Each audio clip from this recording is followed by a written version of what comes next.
നാണവും മാനവും ഇല്ലാതെ അഴിമതി നടത്തുമ്പോൾ ഇതുപോലെ പൊട്ടിപ്പൊളിഞ്ഞു വീഴും. ഇത് ശ്രീധരൻ പണിതല്ല കേട്ടോ. ഇനി പാവം ആ ശ്രീധരന്റെ ഇടയിലോട്ട് വരണ്ട.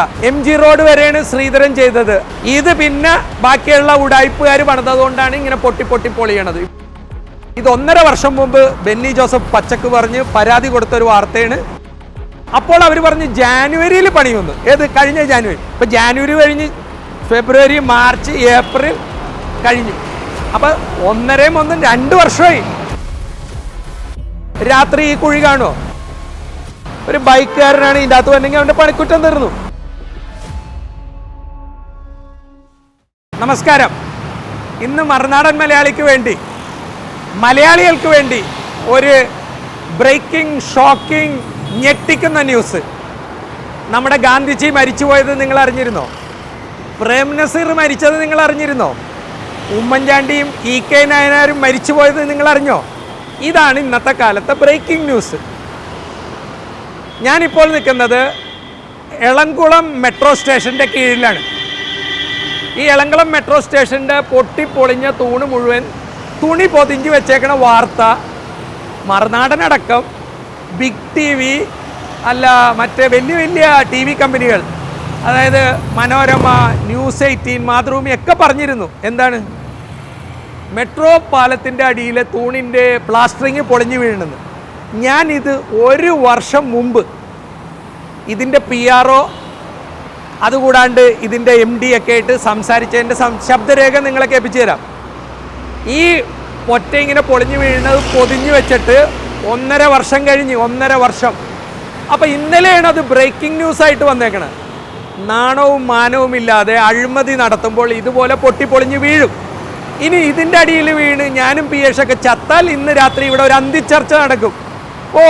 മുതലക്കണ്ണീരൊഴിച്ച് ആ 2 ചെറുപ്പക്കാർ ബെന്നി ജോസഫും പീയൂഷും ചത്തുപോയി എന്ന് പറഞ്ഞു വരുമ്പോൾ അതൊരു ബ്രേക്കിംഗ് ന്യൂസ് ആവും.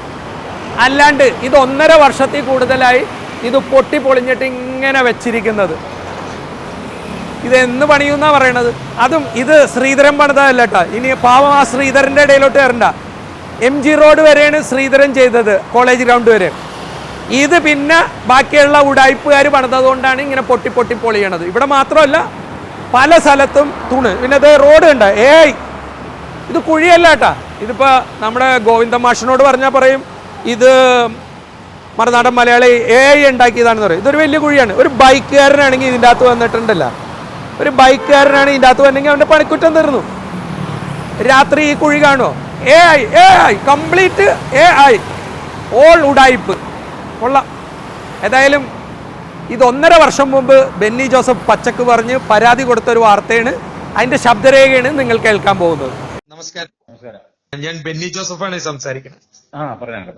സാർ, എനിക്ക് ഒരു ചെറിയ കാര്യം. നമ്മുടെ എളംകുളം മെട്രോ സ്റ്റേഷന്റെ അടിയിൽ ഞാൻ ഒരു 8 മാസം 9 മാസം മുമ്പ് വിളിച്ചു ചോദിച്ചിരുന്നു. അതിന്റെ സിമെന്റിന്റെ പൊറ്റ പൊളിഞ്ഞു പോന്നിട്ട് തുണി ചുറ്റി വെച്ച്. അപ്പൊ എന്നോട് പറഞ്ഞു ജാനുവരിയിൽ അത് പണിയൂന്ന് പറഞ്ഞു. സാർ, ഇപ്പോൾ അത് മാർച്ച്, ഏപ്രിൽ തിരിച്ചു വിളിച്ചിട്ട് പറയണേ, ഒന്ന് പറയണേ. അതിന്റെ അടിയിൽ ആരെങ്കിലും വീണ് ചാവണേന് മുമ്പ് ഇല്ല. അതിന്റെ പണികൾ അതിന്റെ അന്തിമഘട്ടത്തിലാണ്. അതായത് സ്ട്രക്ചറിന് കുഴപ്പമൊന്നുമില്ല. അതുകൊണ്ട് ഇനി അത് പൊട്ടി വീഴുക അങ്ങനെയുള്ള സംഭവങ്ങളൊന്നുമില്ല. അപ്പം DMRC 1.5 മാസം മുമ്പാണ് അതിന്റെ ഒരു എങ്ങനെയാണ് അത് ചെയ്യേണ്ടതെന്നുള്ളൊരു ഫൈനൽ മെത്തഡോളജി തന്നത്. അപ്പൊ അത് നമ്മള് ഒന്നുകൂടി പല എക്സ്പേർട്ടിനെ കൊണ്ടും അത് ഒന്നുകൂടി വെറ്റ് ചെയ്യിക്കുവാണ്. അപ്പം 1 ഇയർ കഴിഞ്ഞു. അതുകൊണ്ടാണ് ഡിലേ ഉണ്ടായി. ഞാൻ അതൊന്ന് കംപ്ലീറ്റ് ചെയ്തോട്ടെ. അതായത് റോഡ് ക്രോസ് ചെയ്ത് പ്ലാറ്റ്ഫോം ഇട്ട് വേണം ചെയ്യാൻ. രാത്രിയെ ചെയ്യാൻ പറ്റുള്ളൂ ഇപ്പോഴത്തെ ഒരു സംവിധാനം അനുസരിച്ച്. അപ്പം അത് പരമാവധി ആളുകൾക്ക് ബുദ്ധിമുട്ടാകാത്ത രീതിയിൽ പണിയാൻ വേണ്ടിയിട്ട് ഏറ്റവും മോസ്റ്റ് മോഡേൺ കൺസ്ട്രക്ഷൻ മെറ്റീരിയലും മെത്തഡോളജിയും ഉപയോഗിച്ചിട്ടാണ് നമ്മളത് ചെയ്യാൻ ഇപ്പം ഉദ്ദേശിച്ച് വെച്ചിരിക്കുന്നത്. ചുരുങ്ങിയത് ഒരു 3 മാസത്തിനുള്ളിൽ അത് തുടങ്ങുന്നത്. ഓക്കെ. പിന്നെ രണ്ടാമത്തെ ഒരു കാര്യം കൂടി ഒന്ന് ചോദിച്ചു വെച്ചേക്കണം. നമ്മുടെ മെട്രോ ഉദ്ഘാടനം ചെയ്തിട്ട് ഇപ്പൊ 5 വർഷം കഴിഞ്ഞു. അത് ഇതുവരെ പെയിന്റ് ചെയ്തിട്ടില്ല. അതിന് ഫണ്ട് ഉണ്ടോ? ഫണ്ട് ലാപ്സ് ആയോ? ഫണ്ട് വേറെ വഴിക്ക് പോയോ? അടിപൊളി. അത് ഞാൻ ചോദിക്കാം. അത് നല്ലൊരു ചോദ്യമല്ലേ? പിന്നെ ഈ ഇത് പ്രൊഡക്റ്റ് ആണോ ഏതാണ് ഉദ്ദേശിക്കുന്നത്? മൊത്തം മെട്രോന്റെ ഇവിടം വരെ പെയിന്റ് ചെയ്തിട്ടില്ല, ബിൽഡിംഗ് ഉൾപ്പെടെ. തൂണൊക്കെ വെറുതെ അടിയിൽ മാത്രം ഇത്തിരി പെയിന്റ് ചെയ്തിട്ടുണ്ട്. ബാക്കി മുകളിലോട്ട് വെറും സിമെന്റ് തന്നെയല്ലേ ഇപ്പോഴും. അതും ദുബായിയുടെ മെട്രോന്റെ തൂണിന്റെ അടിയിൽ പോയി നിൽക്കുമ്പോൾ നമുക്ക് സങ്കടം വരും.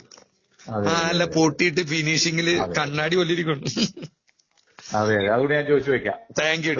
2025 ഏപ്രിൽ മാസം ഞാനിത് അവരോട് പറഞ്ഞിരുന്നു, 2025 ഏപ്രിൽ. പിന്നെ ആ ശബ്ദരേഖ കേൾക്കണത് ഓഗസ്റ്റ് മാസമാണ്. അപ്പോൾ അവർ പറഞ്ഞു ജാനുവരിയിൽ പണി വന്നു. ഏത് കഴിഞ്ഞ ജാനുവരി. ഇപ്പം ജാനുവരി കഴിഞ്ഞ് ഫെബ്രുവരി, മാർച്ച്, ഏപ്രിൽ കഴിഞ്ഞു. അപ്പോൾ 2 വർഷമായി. ഇതിന് വലിയ അമേരിക്കൻ ടെക്നോളജി ഒന്നും വേണ്ട. മര്യാദക്ക് സിമെൻ്റ് ഇട്ടാൽ ഇതിൻ്റെ പ്ലാസ്റ്റർ പൊളിഞ്ഞു പോകും. ഈ തൂണിൻ്റെ അകത്ത് കൃത്യമായി സിമെൻ്റ് ഇട്ടാൽ, നമ്മളൊക്കെ വീട് പണിയണല്ലേ, ഇത് ലക്ഷങ്ങളല്ല കോടികൾ മുടക്കി പണിതാണ്, കോടികൾ. ഇതിൻ്റെ പ്ലാസ്റ്റർ എങ്ങനെ പൊളിഞ്ഞു വീണ്? അതുകൊണ്ട് തുണി കെട്ടി വെച്ചേക്കണ്. ഇനി ഇവർ പാലത്തുമേൽ ഞാൻ ഊരിക്കളഞ്ഞ അണ്ടർവെയർ ഇവരെടുത്ത് ഇടേണ്ടി വരും. അതല്ല, കുറേ സ്ഥലത്ത് കമ്പി കാണാം, ഇത് കാണാം. ഇത് ഏറ്റവും രസം എന്ന് വെച്ചാൽ ഇങ്ങനെ ഒരു അടിയന്തര സ്വഭാവമുള്ള ഒരു കേടുപാട് കാണിച്ചിട്ട് ഇന്നലെയാണ് മാധ്യമങ്ങൾ അത് പൊക്കിക്കൊണ്ടുവന്നത്. പക്ഷെ ഞാൻ 1.5 വർഷം മുമ്പ് പറഞ്ഞു ഈ തുണി കെട്ടിയിട്ട് എത്ര ആളായെന്നറിയാം. ഈ തുണി കെട്ടി വെച്ച് ബാൻഡേഡ് പോലെ നമ്മൾ ജനറൽ ആശുപത്രി ചെല്ലുമ്പോൾ കൈയൊടിയുമ്പോൾ പ്ലാസ്റ്റർ പോലെ തുണി കെട്ടി വെച്ചേക്കാണ്. ലോകത്ത് എവിടെയെങ്കിലും കണ്ടിട്ടുണ്ടോ? അപ്പം നമ്മുടെ വീടിൻ്റെ അകത്ത് ഇങ്ങനെ പ്ലാസ്റ്ററിങ് പൊളിഞ്ഞു വീണാൽ നമ്മൾ തുണി കെട്ടി വെക്കുകയാണ് ചെയ്യണം. അവിടെ 2ാമത് സിമെൻറ്റ് ഇടണം, അല്ലെ എന്താണെന്ന് കണ്ടെത്തണം. ഇതൊക്കെ ഞം ഞം ഞമ്മാണ്.